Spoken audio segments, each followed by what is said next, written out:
Speaker this last session, when we're going to discuss the EAZA conservation education standards, is Daniele Rizzelli.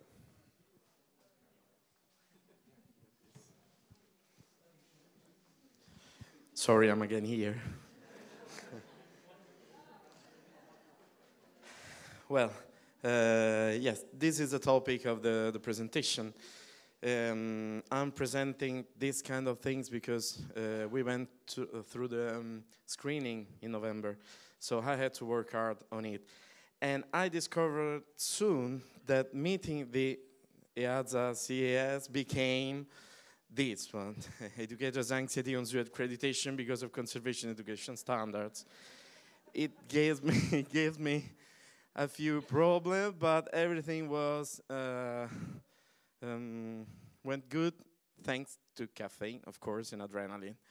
Anyway, I work for our brand new zoo. It opened in 2016. Zoo delle Maitine is in the south of Italy, 1 hour from Naples, right in the center of Italy. And there, as you can see, the red spot. The zoo was licensed by the Italian law at the end of 2015. And it entered in the EAZA, that is the Italian Union of Zoo and Aquariums, at the end of 2017. The EAZA accreditation process is ongoing. We had the screening last November. We are waiting for the answer. That will be in April, I think, during the Director's Day. In 2018, we had more or less 45,000 visitors. That is a lot, because there's nothing at all there. And we did it without commercial, any kind of commercial. So people just discover the zoo through the Facebook pages, Instagram, or website. They start to come, they love it, and they are growing faster. The first year, I think they had something like 20,000. The second year, 35,000. Now, 45,000, and we're waiting for the next one. We will see. 6,000 of those 45,000 were students from school. We have April and May full of school every single day. But let's take a look at the zoo. It's just a short video that will show you what it is.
Did see we are just in the center of the countryside.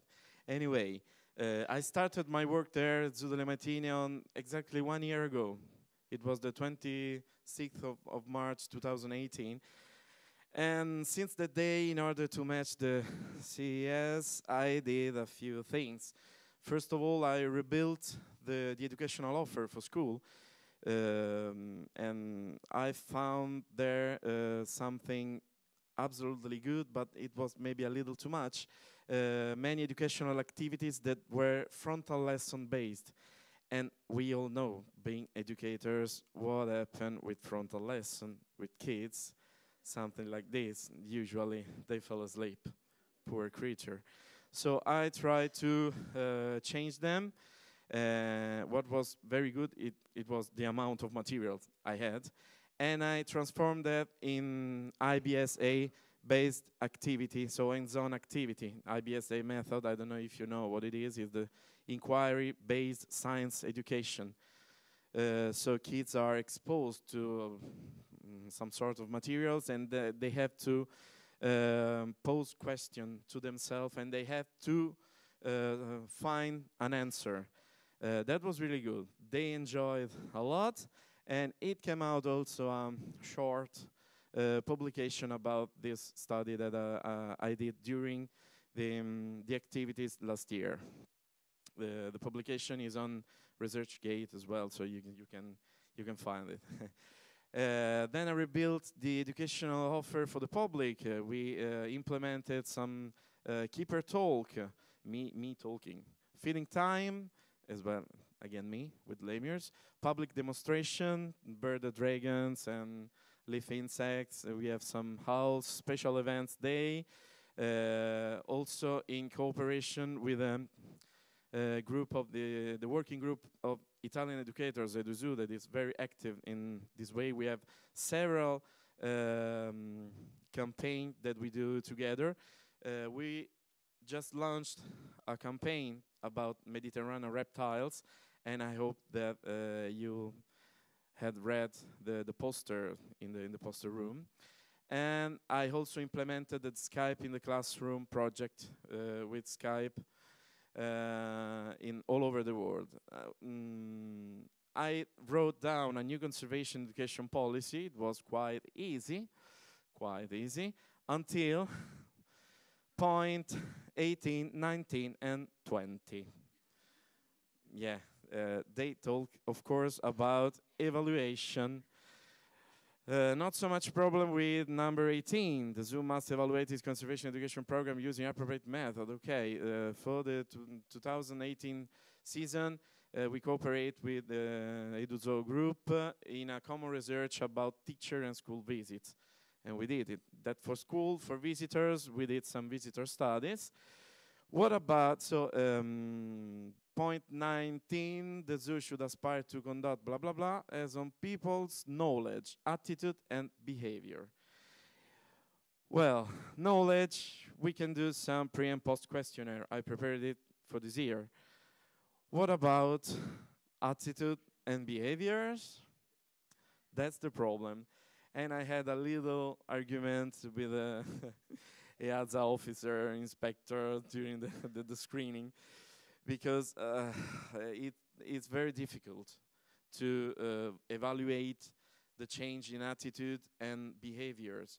You need time. You need, I don't know, 10 years, but you have to be like a big brother. You have to see if those people are changing attitude and behavior because of you, because we are not the only persons that do education on people.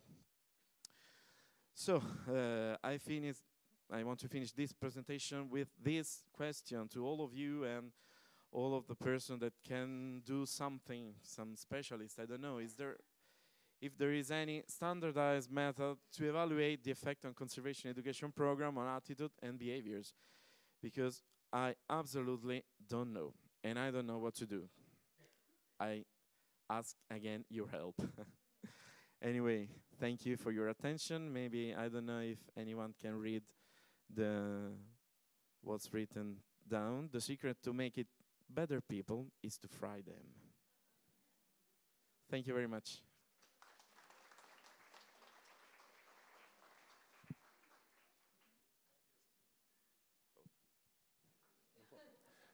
Thank you so much. Yesterday, Sarah asked us to raise our hands if we attended a conference for the first time, and many of us did, but the next speaker didn't, because he has visited about 1 million conferences. Stephen Woollard, it's your turn.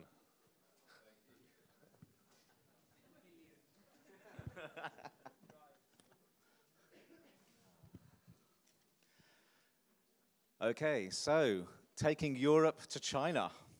So EAZA has a big reach, and now it has a reach all the way across to China. I've been lucky to be working in China for the last year, and the EAZA standards were just a gift to me because I was asked to write a new strategy for the zoo group that I'm working with, and then to develop programs and help them with the programs that they already have. So the standards was something that I could use, because one of the things about the Chinese is they want to be the best. They want to lead the world. And I can take that and take that to my advantage and say, well, to be the best, you need to have international standards. So I'll tell you just a little, and then obviously we've got a discussion later that you can get more detail. So just so you remind yourself where China is, it's a very important country because 10% of the world's plant species and 14% of the world's animal species are in that country. We often think of China as a consumer of wildlife, but actually it has its own native fauna, which is incredibly important. I'm working in Guangzhou, which is down what used to be called Canton. It's just north of Hong Kong. And as you can see on the map there, it's quite a lot further south of Beijing. 25 million people in the metropolitan area of Guangzhou. I'm working for Chamlong Group, and Chamlong Group is the biggest leisure company in China that operates zoos and theme parks. They currently have 3 zoos that you can see on the map here. They have Chimlong Safari Park, opened in 1997. They have the Birds Park, 2004, and they have Chimlong Ocean Kingdom, 2014. In October this year, they open a Marine Science Center. I was on the building site just 2 weeks ago. It's nearly done, and that opens in October. That, just to give you a bit of scale, is a $1 billion project. So we're talking a big company here. They are the Disney of China. They have some very good exhibits. So there's 3 there, the Safari Park, the Birds Park, and the Ocean Kingdom. Now coming to the EAZA standards. I don't want you to read this, obviously you can't, but basically what I did was I did an audit. I'm not sure what happened there. I did an audit using the standards. I then judged with the group each of their zoos against the standard, and then we've made a statement which is Chamlong's version of the standard, because it's very important that they own it themselves. So putting their own words into it is quite important, but they're almost identical, and I can read through some of those in the discussion a bit later if anybody wants to know how the standards translate. This is one of the standards in operation. This is a training session that I do for staff. There's about 100 staff attend each of the sessions, and this is in the evening after work. They voluntarily attend the training session. It's amazing, it's fantastic. And then down the bottom here is the Ocean Kingdom staff that I did a workshop with, discussing all the different standards and getting their feedback on my draft of an education strategy for the organization. They're doing some great work. When they do school classes, sometimes it's 600 children at a time. So it's big scale, but they also do small scale. And they have got a climate change campaign at the moment. So this is one of their climate change campaigns at Ocean Kingdom. And they are doing some brilliant interpretation. In the last year, I suggested they use the IUCN Red List, and they immediately started using it. So they are very responsive, and they want to promote conservation. Challenges. For me, language. Anybody that knows me, you know my language is English and I'm hopeless at everything else. I can do ni hao, xie xie, dazhong mao, xiuzi. And that means hello, thank you, giant panda, bamboo. One of the things for the Chinese is they do have some cultural background, and so it is quite difficult for them to take on board some of the ideas we have. One of the things you might not realize is they don't have access to all the information we have. Google is banned in China, so they can't use Google. They can't use Facebook. They can't use Twitter. They can't use WhatsApp. And so it's not surprising they don't know some of what we're doing because they can't access that information clearly, but I'm providing access to them. Standards. Just a suggestion from Chamlong was that some of the standards cover too many things in one sentence. So if they could be split, then we can say, well, we are aiming to do that. We are connecting people to nature. We haven't quite got to the sustainable behaviors. So I hear and I forget. I see and I remember. I do and I understand. And I think we should all be very understanding of China as a new market for conservation. Thank you.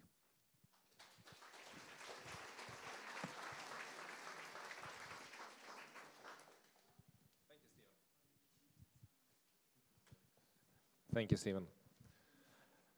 It's time for the last speaker for today, Darja Zubareva. 5 minutes. That's it. Hello. No need for laughing. This works out really well. I had a very minimalist presentation. How do I work the thing? Yes. Oh, that's handy. Okay, right, yes. On we go. My presentation will give a brief overview of the screening process from the perspective of the education department. I'm from Tallinn Zoo, Estonia. It is the only zoo in the country, and this year we are turning 80 years old. So we have been in EAZA since the very beginning, since '92, but last year in August was the first time we underwent a screening. So it was like the culmination of all of the years of our work to find out how we do.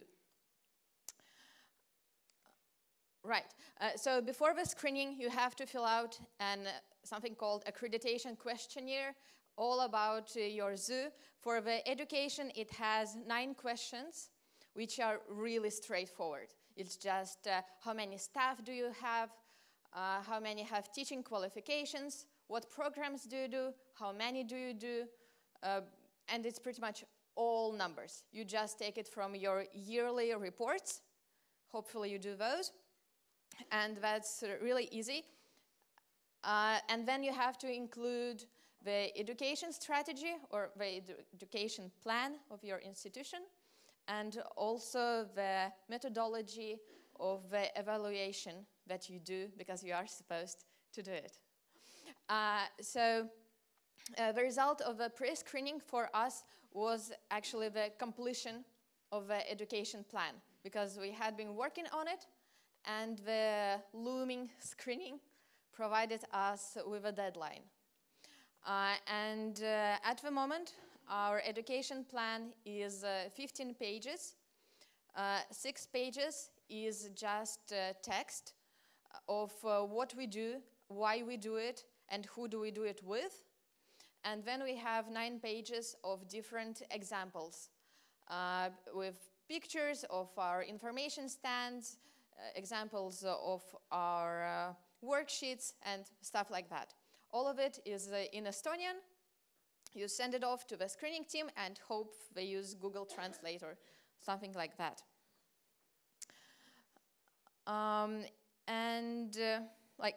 That's the easy part.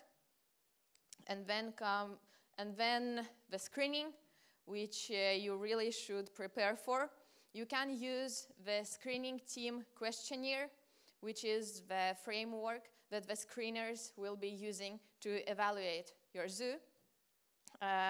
You should really look up the latest version of that, because at first Sarah and I spent 2 hours preparing for the previous version of the questionnaire, which was also very useful, but you know. You also don't really have to use Sarah to prepare for the screening. Preparing for this presentation, I looked up the full standards file, and actually everything Sarah had told me was already written down, but you know, personal communication is also nice. Just because the screening team questionnaire, it goes into detail. If before they wanted numbers, now they want evidence. The questionnaire actually doesn't cover all of the standards. For example, your website and social media, they're not going to look at that. At least they didn't at our zoo, and it's not mentioned anywhere. So take from that what you will.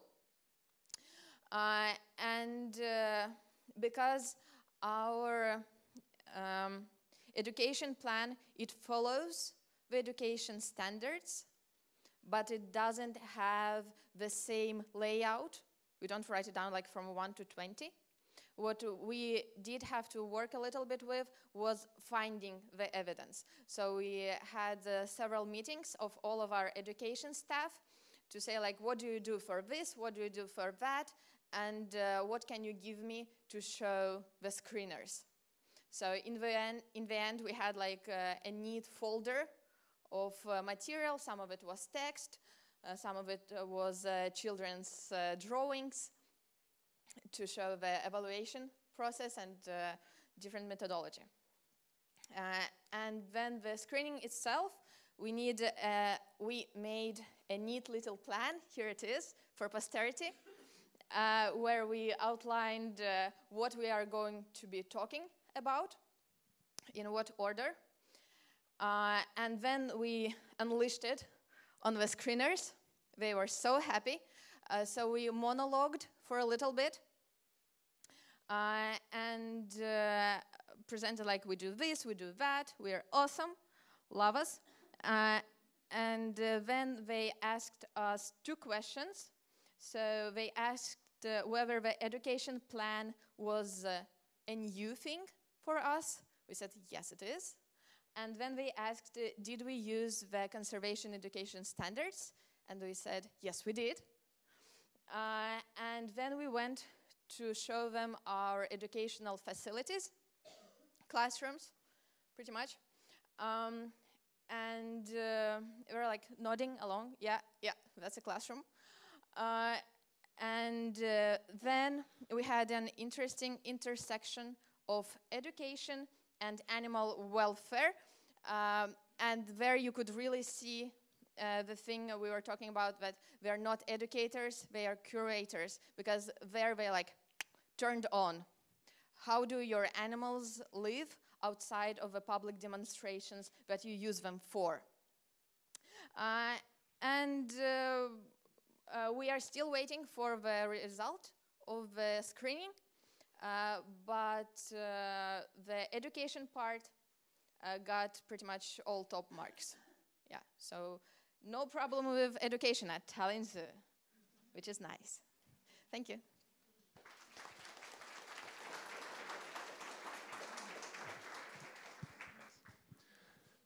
Thank you, Darja.